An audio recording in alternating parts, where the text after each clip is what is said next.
Hello everyone, hi, welcome back to Adobe Live, and thank you very much for joining this first iteration of the Nice Hour. My name is Lucy Borton, I'm the Deputy Editor at It's Nice That, and for the next 3 weeks at 12 PM British summertime, we'll be a weekly guest host during this 1 hour slot on Adobe Live. Each week, we'll be joined by a creative heavyweight from all areas of the industry, and they'll be going through 5 portfolios offering their advice and insight on creative working. The first guest for the Nice Hour this week is Kate Moross, an absolute powerhouse of a creative who really needs little introduction considering the impact they've had on the industry to date.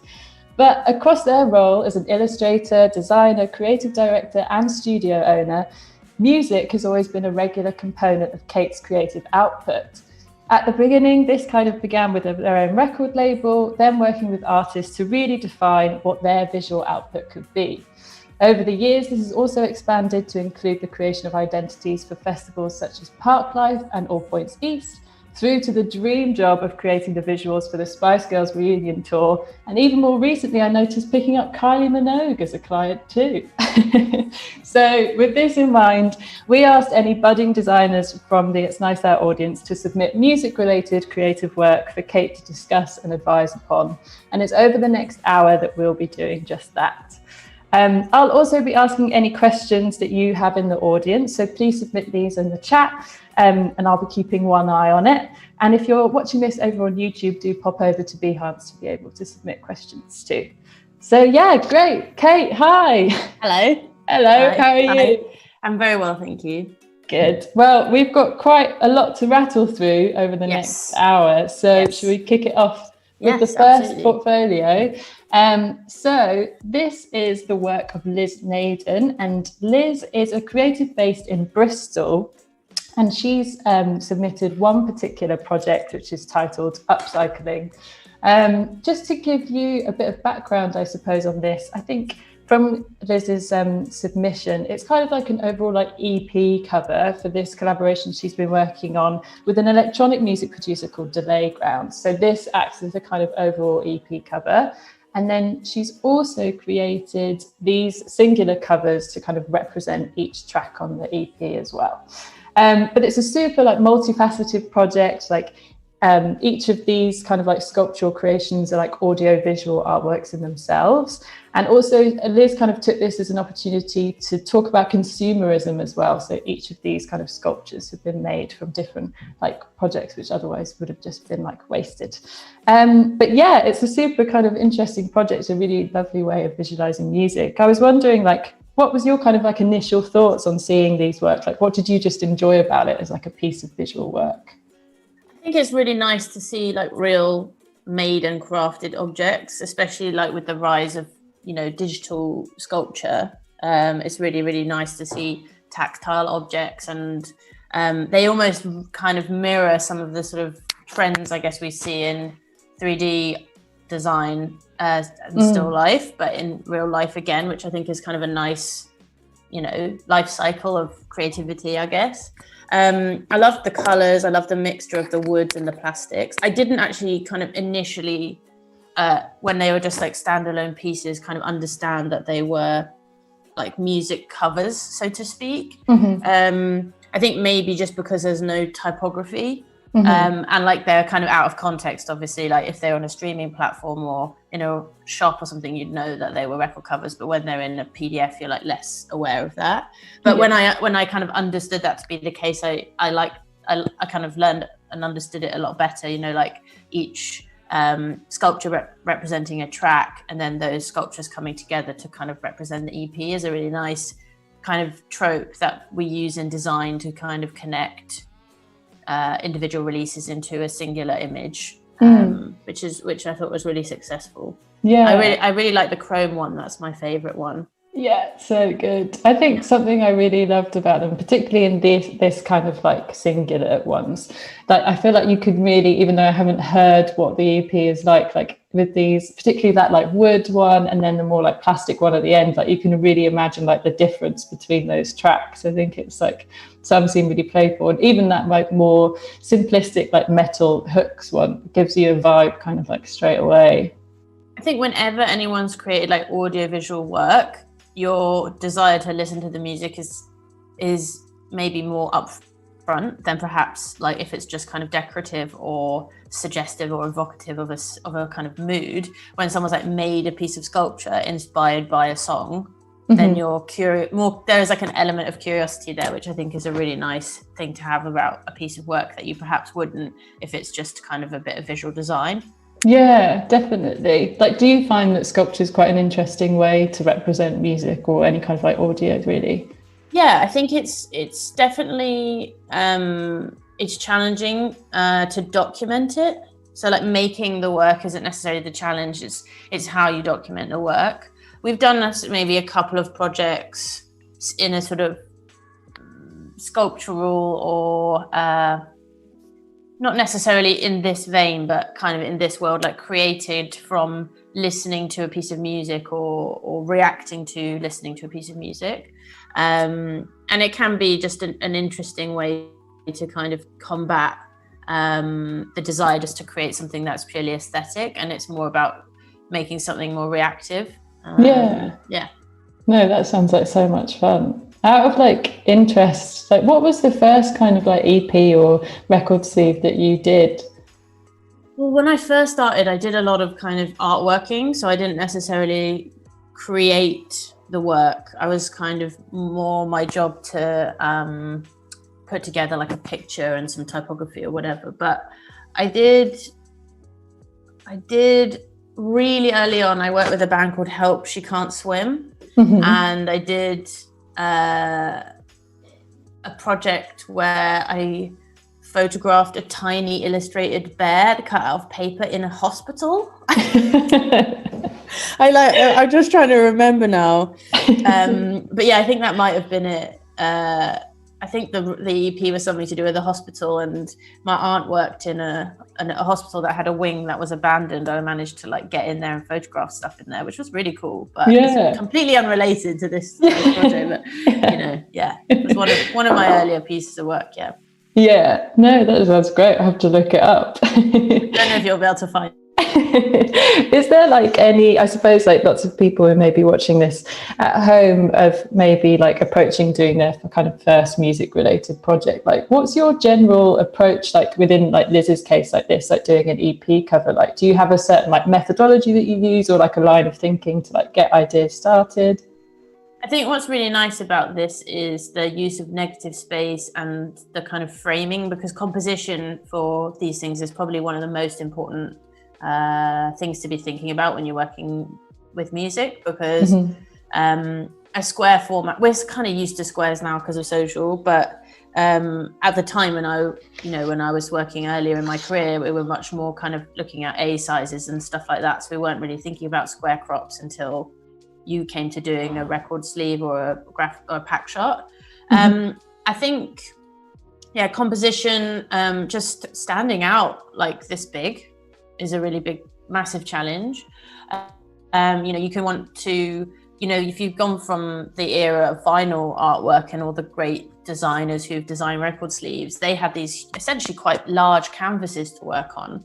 And unfortunately, we have the challenge of making something that works this big, but also will look good blown up in like Times Square on a billboard. So it's a very, very much a challenge now more than ever to kind of be able to create a campaign that has that stretch. And I actually think these, this might not be the kind of project that would want a giant billboard campaign. However, I do feel like these images would work really nicely, for example, like in different formats, like on the tube, for example, outdoor, and thinking about how things might be promoted. Or these could be really beautiful animated or stop frame, or there could be like, there's a really nice kind of breadth to this project in terms of like how far it could be pushed. And I think that's really important when you're thinking about design for music, is that you don't just create something that finishes when you've done the record cover. It has to like be able to last for like 3 months, for example, into a campaign.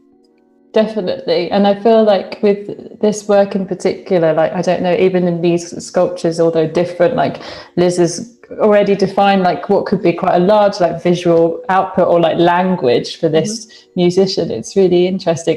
You're right, like if these were on a billboard and you were like walking past, it would definitely catch your attention in comparison to so many more like busier campaigns and things like that. Yes, sometimes we've actually chosen, like I remember when I worked on the Jessie Ware campaign, we chose this image where for the album for Devotion, where there's just kind of like a white blur across her face, and the photo's so like simple and stripped back, and it was kind of the opposite of what everyone else was doing, these quite high saturated sharp images, and we just went with something almost like barely there. And sometimes that can work really well just to push back against what the trends are or like what you're seeing around you. Yeah, definitely. Is there any kind of like suggestions you could give to Liz about how maybe she could push this further? I think it'd be really nice to see, I mean, I'm not suggesting that typography must always be on a cover for a record, but I feel like I would love to see how that may work or interact with the imagery. But I don't necessarily think that's the solution for every record sleeve. We try and push artists all the time not to have type on their imagery, but I think with the amount of white space there is there, it may actually benefit somewhat, but maybe not. It might actually be really nice to see it as it is. I think I'd just love to see more of them, like in terms of like, you know, if there's another record down the road, is it going to mean that there's more sculptures?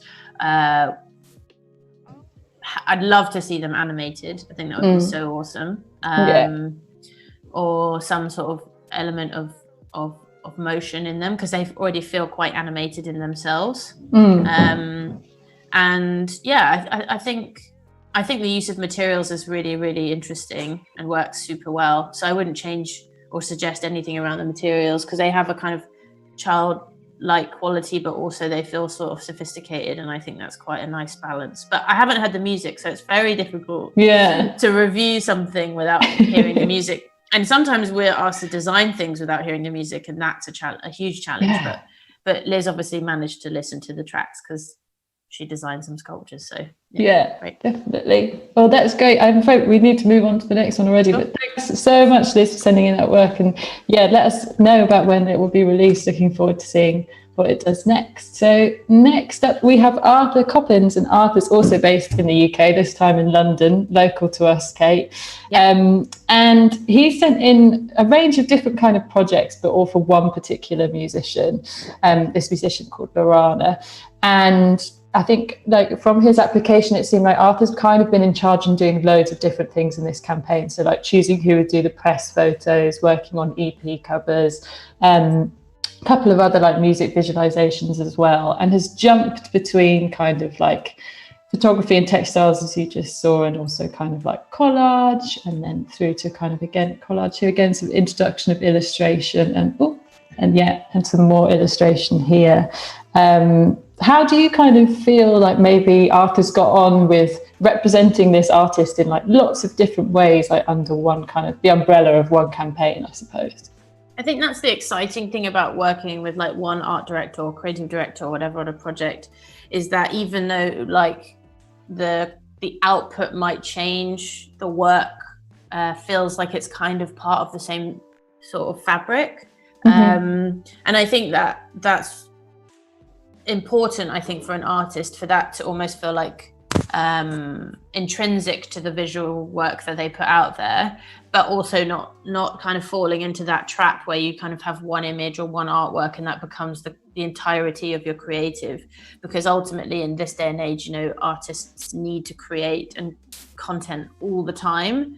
So to just have to be limited by one vision or one view without having someone that's like open to exploring different methodology and different media is going to limit you in terms of like your feed and your output. I absolutely love this image. Like this one of my favorite pieces, the one that you just skipped to, the collage with the passport. There's something just so the detail in the feathers and the kind of elements and the stickers in it. There's something about it that I just adore. It's so nice. The 3D mixed with the 2D. I just feel like this captures such a specific mood. I also love the fabric, the textile pack shots, this page here. I think it's so easy to kind of get lost in treating photography digitally. I'm not really sure how these were made, but they definitely have a kind of tactile feel that feels like real and tangible that I really like. And they also work as pack shots, like we talked about with composition. You've got typography, and it's following rules, but those rules aren't so strict that they affect they kind of adapt to the photography. There's lots of things I really like about it. The use of lowercase and uppercase in the titles and the artist name, the colors, just a very, very kind of simple but well executed series of pieces. Yeah, definitely. There's a question in the chat from Robert, which kind of relates quite nicely to this, and that he's written, I guess you have to write your own brief for illustrating music, and like, what's your criteria for doing this? I think that it really is personal, and I think you shouldn't be afraid to reflect yourself in the work, because ultimately music is about each individual person's relationship to a song as much as it is about the person who's written it. So it's as valid for like an artist, an illustrator, whoever who's creating a work that responds to a piece of music to input themselves. And a lot of the time I will read something into a piece of music or for a pack shot that someone sent me that somebody won't have thought of themselves. And actually they enjoy my interpretation or my reflection on what that piece of music means. And a lot of the time you'll find artists maybe don't have, like musicians do not have that visual ability to kind of say, this is what my work is about or how I want it to feel or look. So I think just having the confidence in your own and not be intimidated by the musician or the piece of music, but just to bring yourself to that conversation, I think that's really important. Yeah, definitely. And I think with this project of Arthur's, like, I don't know, you can kind of tell like what conversations maybe him and Lorana had to like develop this, like, even though there's so many different like creative executions throughout this kind of work that he sent us, like they do have such a like similar tone of voice or like feel to them, which is really lovely. Yeah, and I think it's when you develop that relationship with an artist that the work feels like it maybe has the most breadth in terms of like what you can make. And I feel like those relationships are so successful when you find them. And I think it just makes you realize like partnering like a creative and a musician and like the work that you can make together is just super rewarding, and you have a sense of freedom in what you make. And you can also just break through potential obvious cliches that are much easier. It's much easier to overcome those than it is with people who have a certain expectation. Like there's nothing worse than an artist that sends you other artists' artwork as reference. You know what I mean? Like, yeah, it's fine if a musician's like, you know, I want to be seen alongside these kind of acts, or I really enjoy this fashion designer's story or whatever. But when they're like, I like this album cover and this album cover, it's really hard to like create work which is referencing other work that is from the same genre or from the same industry even. Yeah, definitely. And I think something that Arthur's done really nicely is like jump between these different mediums. Like, do you think that's quite a good way to really like diversify a campaign's creative output, or is it sometimes better suited to maybe stick to that one medium? I think it depends, because I don't know if it looks like these are for different releases. So like maybe these are different EPs, or they're not like representing the same campaign, so to speak. I think it's really good to switch it up from from release to release in terms of like the broader release, not like individual records, but you know, if it's an EP or an LP, because that just shifts the storyline and kind of you can dance between different looks, but keeping it within the same world is always really it's a challenge, but it's a good challenge. And often, like, if you have a strong vision as an art director or creator, you can kind of retain that thread even if you're changing what the output and how the work is made. So like these illustrations don't necessarily look exactly like the initial pack shots that we looked at with the embroidery, but they do feel like they work for Lorana as a campaign or a series of campaigns. They sit alongside each other really well. So it's kind of just finding that balance. You don't want to copy yourself, you know, you want to keep it interesting and fresh. Definitely. And is there kind of finally anything within Arthur's work that you've seen so far that you think maybe he should concentrate more on or push in a different way? I suppose like he's clearly such a talented guy that he can flip between these different things as one person. Like, is there any that you particularly love? I think it would be great to see how these sort of artworks evolve into a wider story. Like, what does the merchandise look like? Are these embroideries carried through into real life objects? You know, what are the other interactions that the listeners of Lorana's music will see that extends that campaign even further, or those ideas even further? And I think that's the thing that always interests me when I'm making work, is not just like the pack shot, but the whole storyline around it. And obviously that's not necessarily documented here. I'm sure there are iterations of that, but that's something I'd say to always be pushing, is like when you're bringing up interesting ideas, say the plastic stamp tape or the embroidery, like those motifs, like where do you then introduce them? And like, how can you push your creative into other avenues that expand and establish it even further? Yeah, definitely. That's such good advice. Fab. Well, yeah, thanks so much, Arthur, for sending this in.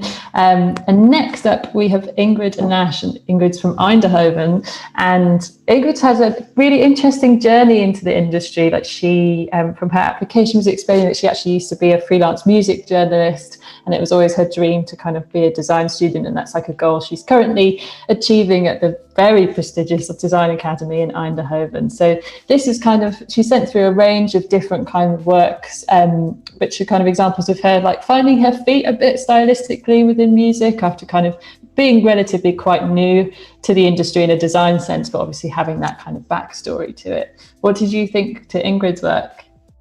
Yeah, is there further slides, or is it just? Yes. Yeah, I think it was it's really nice to see people exploring pack shots as well as posters, as well as kind of campaigns. And obviously we don't necessarily know the background of every one of these projects, so you know, sometimes it's kind of just like an insight. I definitely think there's some interesting experimentation and like kind of application of different ideas and remixing them. And I think that's what's really nice about maybe coming into design later, is you're not necessarily influenced in the same way as maybe people that have come into it straight from university or straight from school. And I think like you can bring more of your own background and experiences into it when you have a bit more insight. I like these pieces. They kind of remind me of like digital photo collages and stuff, which is something that I personally love to explore, like compositing different images together. I think the type here is that constant challenge for a pack shot that we talked about, is like where it's placed and how it kind of interacts with the image is one of the constant challenges in my career, certainly, is working typography into a photograph or into a digital image. And whether you really integrate it, so you actually like bring it inside of the kind of digital collage or the photography in terms of like compositing it into, or whether it sits on top of and becomes very secondary. I would love to see, for example, examples where this type is actually included within the graphic collages rather than just on top of it, for example. And that Dua Lipa poster, I really enjoyed the first one. Just, you know, the colors, the playfulness, the kind of double meaning of everything. It's always great to kind of make these sort of simple reactive design pieces that kind of just do it in one. You know, I think it's a good exercise to kind of work through that kind of work and not be too not worry about being too conceptual or too cerebral about every decision or thing you make. Sometimes you can just make something that's a quick idea and you're like, oh, that would be cool, and I made it. You know, that's totally valid form of design. I think when people are studying, they get in their heads about, you know, making this very high design concept work, and the reality is the design industry and the music design industry is a lot more reactive and a lot faster and a lot more kind of just instinctive design, and you just make something. You don't have time to kind of research and muse on something. You just have to make it because the deadline isn't yesterday, you know? Yeah, no, definitely. And that's something I really loved about these posters in particular, because you get it straight away, the reference that she's using. Like, it's just, yeah, it's such a good kind of like visual quip. It's really lovely. Yeah. When, out of interest, like, I guess it probably differs quite a lot, but in terms of your projects, like, what's the kind of lead time of stuff? If you mentioned like things could be so reactive. So it's probably, I mean, it's always, there's never enough time. And there's never enough budget. That's basically the way it works. It's in music anyway, certainly. It's always, we need this tomorrow and we only have this budget. But, you know, we make it work for us because we love working in the music industry, and we've kind of found our ways of making it economical in terms of like taking on not just like the record cover, but then we'll do as much of the output as possible. So we might absolutely lose money making this wicked lyric video, for example, but then all of the assets that we generate for the lyric video will go into the merchandise. They'll go into lots of other things that we design, or they'll end up being needed, and we are aware of that cycle and that recycle of stuff that we create. So we kind of happily invest our time somewhere to like then steal it back elsewhere. Yeah, so that's like a bit of advice for anyone that's kind of wants to work in music. It's very difficult to like get get paid realistically for like a single cover or an album cover, for example. Maybe the album is usually a bit more forgiving, but then there's ways of, if you can kind of negotiate other outputs and other pieces of work throughout a campaign, you can kind of find a way of making it work for you. Yeah, no, that's such a good piece of advice. And is there any kind of like, I suppose, little tips or tricks that I feel like for so many people starting out in the industry, they'll often get those messages which are like, we'd really love for you to work on something. Can you give us some initial sketches or ideas for tomorrow? Which when you've just entered the industry or studying like Ingrid, like that's quite a daunting message to receive. Like, how do you like not let yourself get daunted by that and just kind of like quickly like generate some ideas that might work? I don't know. It is hard. I think it depends on what kind of creator you are. Like, not everyone can work like that. You know, I'm the kind of person that can like be faced with something even on a phone call, and like someone will be like, and in the process of talking about it, I'll develop an idea. That's just the way that I process, is by talking. Some people need like silence. They need time. They need their process in order to get the best output. So I think you just have to sort of set the tone. And if someone wants to work with you, then firstly, you need to understand if they really want to work with you or whether they just need someone to do something, which are two very different things. If you feel like they really want to work with you, then you maybe can set the parameters a bit more about what, you know, how long you need to come up with an idea. You know, sometimes we test the waters, you know, we'll say, I'm really sorry, we can't do that. And then if they say, okay, what if we give you a bit more time? Or, okay, what if we give you a bit more budget? But certainly at the start of my career, I was definitely like taking any opportunity I could get, even if it was like a little bit stressful and I had to kind of push myself to do something quickly, or for like maybe a bit less money than I had hoped, or whatever. I was submitting ideas left, right and center, because it's really important to give yourself that experience as well, of being put on the spot and the pressure of it. And yeah, you don't always win the job, and it can sometimes not go the way you want it, but it's just one more step up the sort of staircase to building your portfolio, building your experience and experiences. Yeah, definitely. No, that's really brilliant advice. And I think there's lots of love in the chat for kind of Ingrid's work and the different styles that she's kind of jumping between. And it's something actually she really wanted to get some advice on you from about kind of like when you are starting out and you're trying to define what your style is. Like, as someone who's has worked in the industry for a while, but has such a particular like tone of voice and like a aesthetic approach, which you're really known for, like, how have you managed to like keep yourself, I suppose, like interested and occupied in different kind of styles, but also like stick to your guns a bit, I suppose, and really run with a style which feels like yours? I think in design, in illustration, style is like a slightly different conversation. But I think with design, I certainly don't think I do have a style. I think I just make work. And also remember, I make work with lots of other designers. I work in a team now. So we're not necessarily pursuing a specific aesthetic.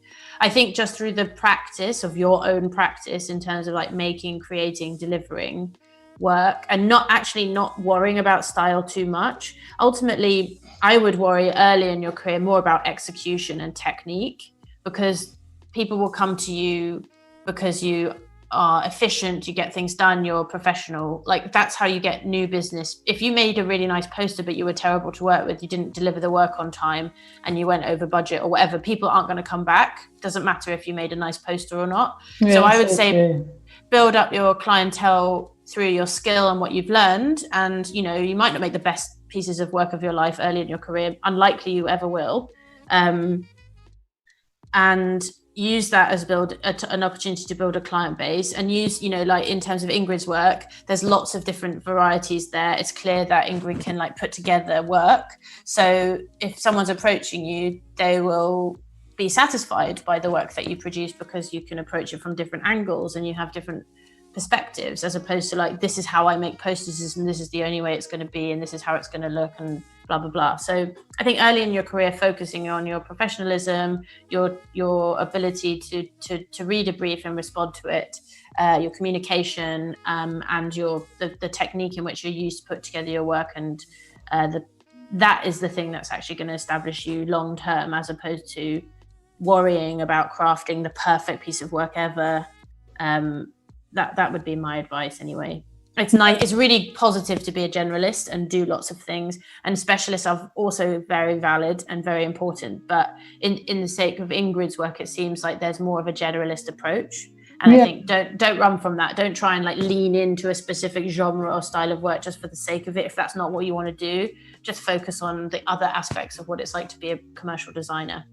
Yeah, no, that's such good advice, particularly for someone still studying as well. Like, I feel like people get so bogged down in like trying to work out like who they are and what that is represented in their work. Whereas when you're at university, it feels like you should just be like running around and trying to do as much as possible and trying out lots of different approaches to stuff. So that's really good advice. I think it's because we're in an age where we're expected to show and share all our design work, even when we are inexperienced. And there's like a huge pressure for you to kind of be creating and uploading, you know, these like prodigal designs when you're sort of straight out of uni. And unfortunately, that's unhelpful. And I think that inhibits people's ability to actually get experience and share their work. And I think people should just give themselves a bit of a break, make some stuff, put it out there. If you don't like it in 6 months' time, archive it, delete it, whatever from your website. But like, it helps to just keep experimenting. Like, all of my work, every single thing I did from say 2005 probably, I put online pretty much. And then over time I would go back and edit and remove stuff that I felt like was less good, or I could tell the flaws in the work or whatever. But putting your work out there is what gets you more work. So it's really important. It's such a human approach as well, like I feel, and you never know what someone else might be looking for or interested in. That, yeah, you're totally right. It's good to, and post those like little experiments as well that might, I feel like you might get like encouragement that from someone you don't even know or someone you do know, like, this is sick, like you should definitely continue doing this. I think it's definitely good to not be so precious with it, but something we can all be a bit guilty of. Yeah, and if you kind of do get into posting experiments and like bits and pieces off your desk or whatever, then you just automatically take that pressure for yourself for every tile that you upload to be like the best thing you've ever done, because ultimately it won't be. Like, that's an impossible thing to achieve. So just break that curse for yourself, I guess. So true. Great. Well, I think it's probably time to move on to the next person as well. But yeah, thanks so much, Ingrid, and best of luck with all your studies as well. But I'm sure you're going to be absolutely great. So next up, we have Hugo Matt, who's a designer based in France, kind of similarly to Ingrid. He's actually just finished university, he's graduated this year. And like many recent kind of graduates, he's kind of found himself working with like local musicians or labels, and he really sweetly put in his application that like he would love to continue working in music and would like to continue giving the best I possibly could, which was really lovely. What did you kind of think to Hugo's work? Do you mind scanning through a couple of the pages? I love it. I just feel like there's so much interest and detail in the work, and I think it's a really good example of work that is multi-dimensional in terms of like the thinking. Like no composition on any of these pages looks like someone just was like, this is my template, or I'm just going to make it like this. It just feels so considered, and there's so much detail. I love this piece. It's one of my faves. Good. I just feel like the attention to detail and the craft is so high, and I feel like there's this mixture of old and new that I really like. These sort of the ornate frames and illustration and the typography and the GIFs. They're not GIFs, the little glyphs and icons. And the earlier piece, like here, I just love these. They just remind me of my childhood, but also feel like something that we're so used to using now. If you know what I mean? It's like, they remind me of the custom cursors you used to get on GeoCities sites.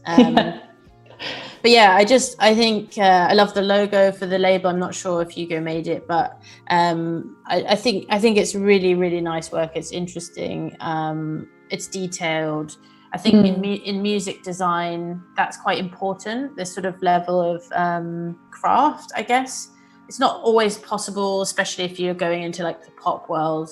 Things are a little bit more simplified, but if in the more alternative or left or a sort of smaller labels, that they have a bit more time and you have a bit more freedom, or you don't have those expectations for something to look like a top 40 single or whatever, you have a chance to like get into those little details and things like thinking about how the track listing is going to be put there, and is it going to have, what system are you going to use for the track listing? Like I used to get so obsessed with that kind of detail. Like I think once we did dominoes for the numbers, and just like little things like that where you can just, as a designer, you can just be really playful but also execute it from a design point of view. And I really liked the following project as well. The global relations one. I feel like another challenge we have a lot in design for music is integrating typography or call to action with photography. So these pages, these images here communicate quite a lot of info, which could get quite heavy and overwhelming, but they kind of work. It may be a bit small on social perhaps, but you know, I think they really capture the essence, and the way the photography interacts with the type is so nice. And the color choices, and I just think they just work. They just have a really nice sentiment to them. Yeah, definitely. And I think with Hugo's work, like even though we don't have like a huge backstory to lots of these projects, you can kind of tell that there's so much like research and there's lots of different things that go into it. Like when people, I suppose, are maybe like applying to work with you, or like you're looking for people to work with and you ask them for a portfolio, is that kind of backstory or the research that's led to a project something that you like to see, or are you quite happy with just lots of different visual output? I think it depends. I think it depends on how relevant that research is to the project. I think like if sometimes people will over describe or over validate things that's very much a hangover from university. Like I use this typeface because blah blah blah, or like the sort of post rationalizing that we had to do to like validate our work when we were in art school. I don't really care for that necessarily, because I'll trust you as a designer on the decisions that you make around something most of the time. If the work feels appropriate, like I'm like, oh, that works. I don't need to know like the storyline, or you know, whether you chose a font that had the same name of the project, or you know what I mean, the kinds of things that we come up with.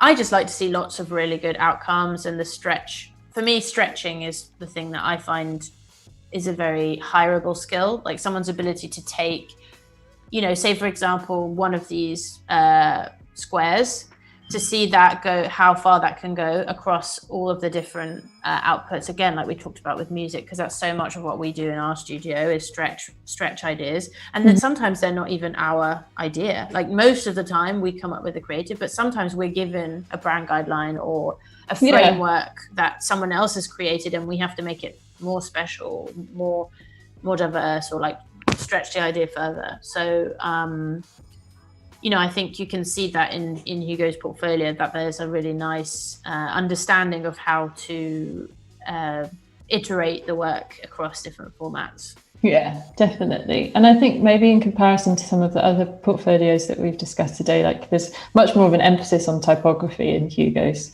work. Like what's your kind of relationship with typography and music? Like I find it really interesting how maybe you pair like a typeface with an artist's visual output. Do you have kind of any particular approach, or? I mean, I'm not necessarily like the most wise in terms of like modern typography and typefaces in terms of like who's cool, like who's making what font, what worlds of type are cool, and I don't really care that I don't know that. But I work with other designers where that's more of their interest. That's something that they keep their eye on in the team. But I love type, like that's 100% like something that has resonated with me from day one in my work, whether that's hand rendered type. And, I'm not the only letterer in the team. We have other people who do lettering as well. So there's a mixture of styles and approaches, as well as there are people like graphic designers who use and enjoy using typography. I think it's so important because it becomes a recognizable symbol for that artist. So when they're posting something maybe more generic, the viewer looking at that work will know it to be theirs, or a t-shirt or anything. It becomes a marker or a moniker for that artist outside of their logo, I guess. And that's super important as like basic branding 101. And how, in terms of pairing, I just go by instinct. And so much of like what the work we do is kind of rooted, there's an element of nostalgia involved, and I think what's really fun is like pairing modern typography with nostalgic content, or like images that evoke a certain time or a mood or an era, but then you're bringing in another harder, more modern approach. I think that can just elevate something. That was something we did on the Spice Girls that was really key.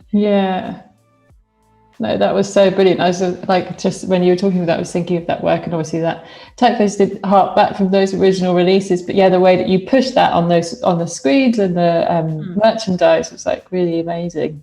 We rebuilt a free font that had been fan made.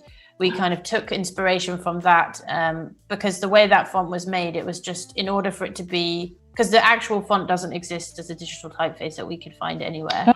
The original typeface.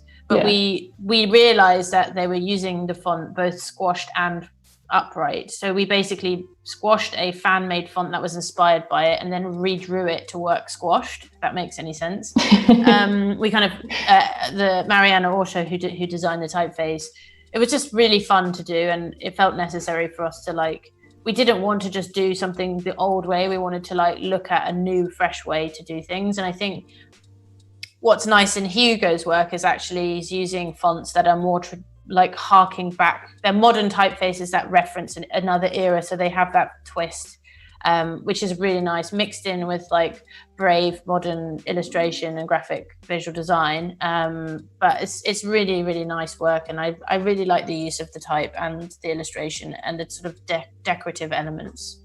I love decoration. It's so lovely.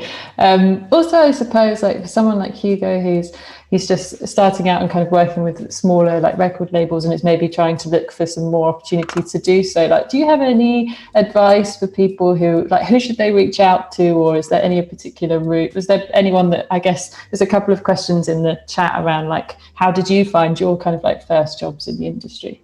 I think labels are a challenge because so often now artists have developed their own visual creative before they even touch a label. So I would say the best thing to do is to approach artists, emerging artists, producers, people who you like the work of, rather than like looking for work from a label, because I would just say now more than ever, it doesn't really necessarily happen that way. A lot of the jobs we did with unsigned artists, and we actually like kind of negotiated with them to do this work kind of super cheap, so that because we felt like they may have gotten signed, and then we were like, if you get signed, you have to take us with you, and we'll get a signing fee kind of thing, and get paid out for the work that we've done to build your creative to a point where you look legit. Because that was really, like, at the time happening a lot. Like, we were working with and knew lots of unsigned acts, producers, musicians, and they wanted videos and logos and websites, and they had no money. So we were like, okay, well, we kind of think that you could be big, or their manager had good chat or whatever, and we would be on for the ride, if you like. And then we would say, okay, you can give us £500 for the logo, but if you get signed and you want to continue using it, you need to give us 2,500 or whatever later on. That was the kind of deals that we used to do. But yeah, I'd approach artists. Also, like, managers can be good. So, like, if you kind of like one artist, you could maybe find their management, and then they may have links to other artists they work with. You could approach them directly. Just play around with who you get in touch with and who you kind of share your work with. It doesn't necessarily have to come from a label perspective. Yeah, no, that's such good advice, and I had no idea that was like a way that it worked. I always just assumed it was the artist or the label contacts you and that you go from there. But no, that's brilliant to know. There's definitely a mix. I do feel like managers are very important. Like, most of the time you're dealing, if they have a manager, you know, one, that's the person that you actually build the relationship with, as much as it is with the artist itself. The manager is the one who decides where the money goes and where the time goes and where the creative goes. So the manager is probably the more important one. Artists will be like, oh, I like this illustrator, I want them to design this, but then the manager does the conversation most of the time. So yeah. that's a good place to focus. Yeah, definitely. Fab. Well, yes, we're on to the last one now, sadly. Thank you, Hugo, for sending this in. So nice. Good. And finally, we've got Andy, who's a designer from the Philippines, and she's kind of always been really interested in working in the music industry, and has sent through a couple of examples of her work, which is, again, super broad in kind of the execution that she's using. Was there anything in particular about Andy's work that you liked or picked up upon? Again, I love collage because I'm really bad at it, so I love it when I see people doing it. If you go up to the first spread, I love this Heim cover. I think, like, the mixture of the illustrations and the type and just the texture and everything about it and the color palette, it feels like very modern, but also it's kind of got this sort of 1980s feel in a good the best side, like the sort of Olympics world. I really love it, and I didn't really capture everything.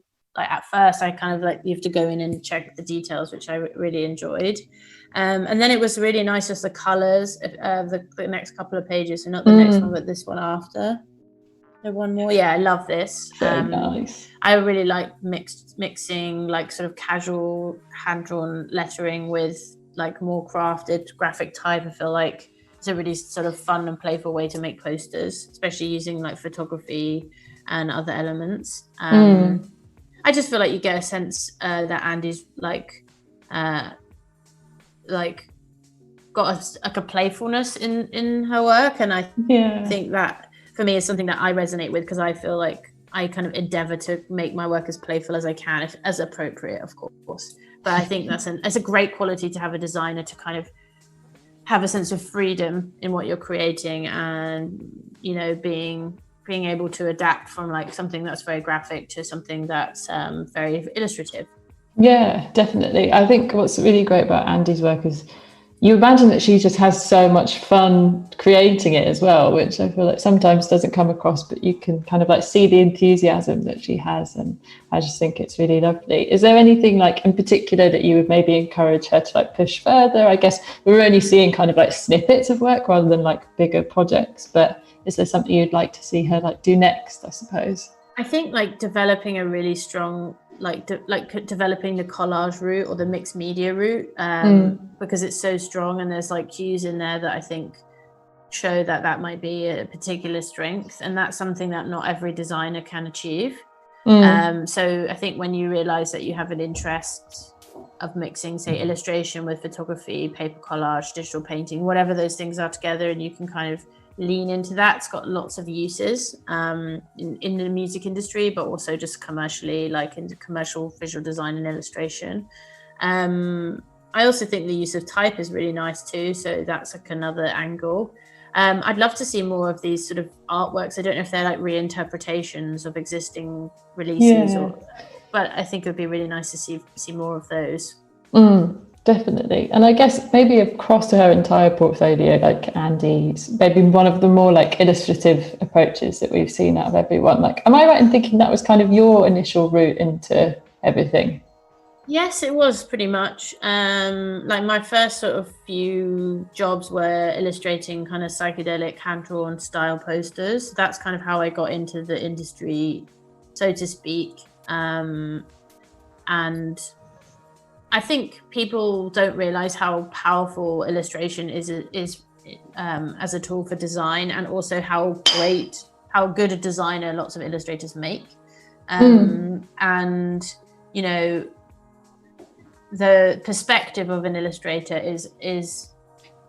or lending your illustration into design is so helpful, and it really can push the kind of work you make.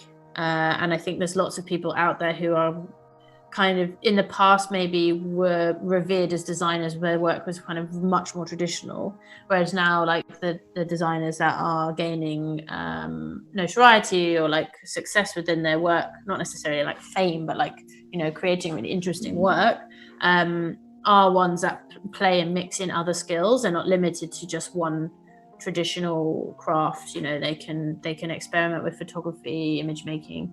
You look like someone like Vaughan Oliver, who was mixing all of these things: texture, textile, photography, collage, like so many different elements. I think he was a really great example of someone that introduced more experimentation into design for music, especially. It was really visceral, like the most visceral kind of work. He wasn't necessarily illustrating things, but you know, there's people now who are doing that, and I think it really brings another human level to design. And yeah, it's a really important part of design as a culture, I think, illustration. Yeah, definitely. Actually, even like talking about Ford's work, like even this one on the left, kind of similar to those like original Pixies covers, like that he did. Like it seems, yeah, you're so right. He's such a brilliant reference, I think, for merging those two kind of worlds.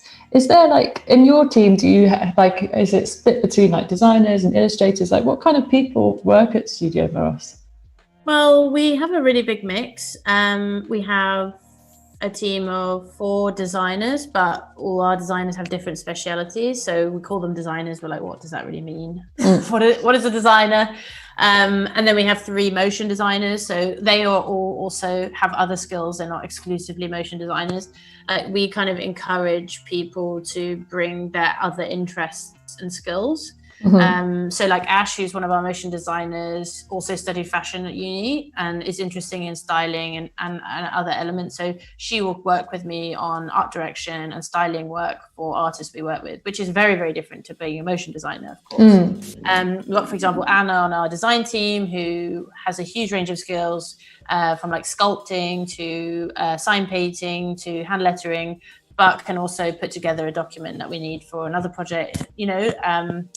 And I think, you know, then we have Nick and Johnny, who are a bit more kind of graphic led, and Wale, who's just joined the team, who again has an interest in illustration, motion design, but is a graphic designer. I think for me to hire someone for one role in a creative job is a waste of time. It's much more exciting to like hire people who have a strength, which you can put to work and charge out as a client for clients, but then also like opening those doors and letting people bring in their other skills is so important, and it's so exciting to see. Just I think that's becoming a more of a modern approach to sort of how we hire and how we work with designers in small spaces, maybe not in corporate studios or in-house positions, but it's really nice to sort of see people experiment and bring in their other skills and their interests to other areas of work.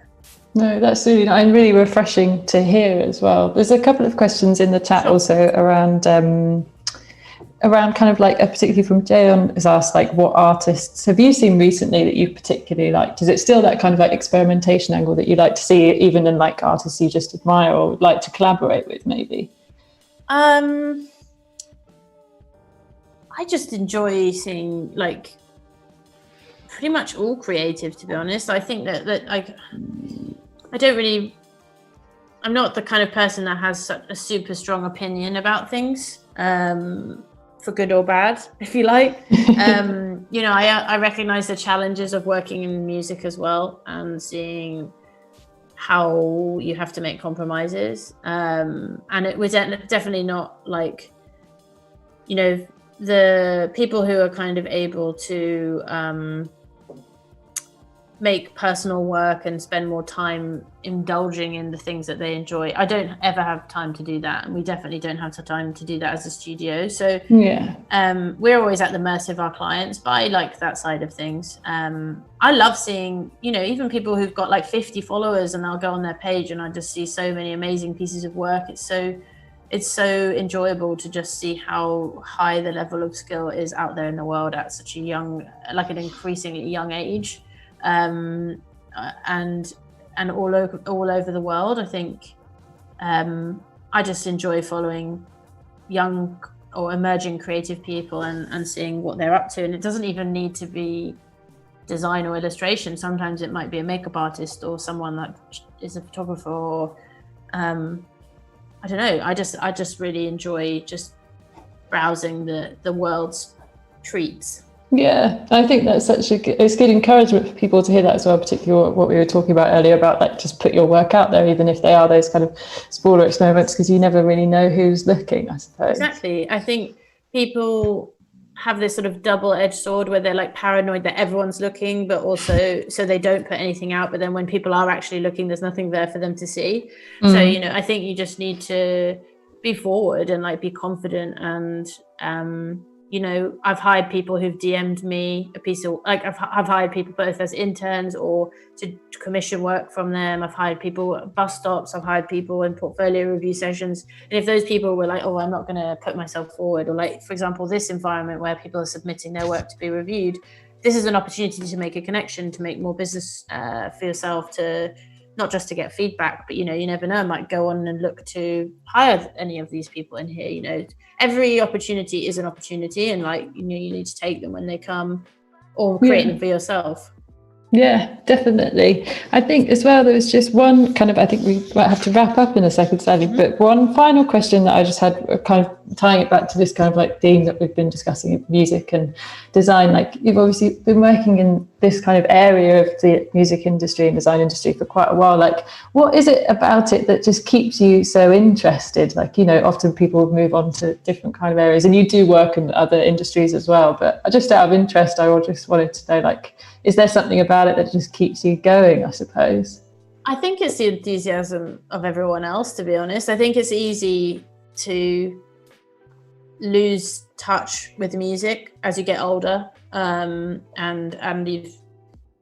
you've seen it from people who are like the designer for music in certain areas who have slowly drifted away because it's just sort of, you lose that connection. But for me, it's like, the enthusiasm is driven by the team that I work with, and also just the desire to continue to elevate and experiment in the work that I do too. So I've moved from illustrating stuff to like designing and manufacturing the records, to designing and art directing bigger projects, videos, and I'm always just taking small steps up the ladder in terms of like responsibility, I guess. And then this year I was like, okay, I'm going to actually take it on. I did art direction for a long time, and to me, art direction kind of means that ultimately you're not the last person in the rung, if you like, in the decision-making process. You might have a creative director above you, but I was just like, you know what, I'm going to take the step, and I'm going to be the creative director, and I'm going to take ownership of the projects that I work on and lead them. And it's so weird when you finish a piece of work and you turn it around to like, you want to go and show it to someone, and you're the only person, that you're the last person there. But that's the cool thing is you can do that. Everyone who's watching today and anyone who's submitted work today is already doing that, but you just have to you can take steps up the ladder in terms of the scale of the projects you work on. So I did exactly these kinds of projects, 10 years ago as I was starting out my career. And every new and slightly bigger project, bigger artist, bigger platform, you know, they get bigger and bigger and bigger, and you know, ultimately they do stop getting bigger at some point, and then that's when you don't know what to do with yourself. But I'm not there yet. I've still got aspirations of what I want to do, but yeah, you just have to choose what path you want to take. Yeah, perfect. Yeah, I think that seems like a very good place to wrap it up as well. Yeah, absolutely. Yeah, but thank you so much, Kate, and thank you to everyone that submitted their work, and particularly to the 5 portfolios we've been able to discuss today. Like, I really appreciate it. It's a lot to put your work out there and for it to be discussed on a platform like this. So it's really kind of you. And yeah, each of them are so brilliant in their own right as well. But yes, thank you very much. And yeah, so we will be back next Monday for a session with Eric Hugh, specifically around typography. And then we'll be back the following Monday as well with Carabo Poppy, the illustrator, to discuss around pattern and the use of colour to kind of really showcase personality. But if you can't wait until then, of course, you can come back onto Adobe Live tomorrow or every single weekday as well for further discussions of creative work. But yes, and also we can pop over to Discord now and continue the conversation for a little bit longer. If there's any questions, I'm sure I wasn't able to ask everything that you guys have for Kate. So yeah, pop on over and we'll try and answer as many as we can. But yes, thank you so much for joining this first session of the Nice Hour. And yes, thanks to Kate in particular. That was great. No worries, I really enjoyed it. Thanks to everyone. It was great to see your portfolios. And yeah, I'll hopefully be able to answer more questions soon. Yeah. Great. Bye. Thanks, everyone. Bye.